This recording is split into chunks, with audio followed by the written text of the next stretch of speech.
Test aklında var teoramında bir epidemiya olmuş. Uykusuzluk. Birci istemir uyuma. Gece gündüz birci uyumur. İşlerler, gezinirler, yaparlar bir şey. Ama bundan gelir unutmak. Onlar başlarlar unutma. Unudarlar. İşlerin adlarını da başlarlar yazma burada. Masa koyarlar bir sticker.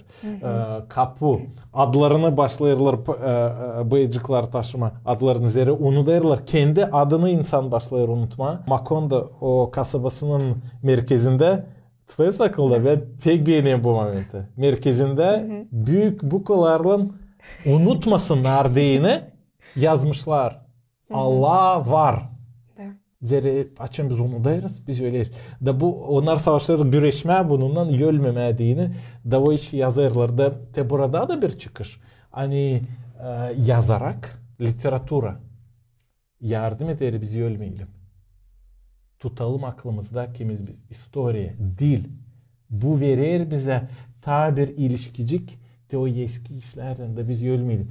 Da şimdi sadece kültürü diriltmediğini lazım da bizim o aklımızı hani başladı unutma eski onu diriltmeye.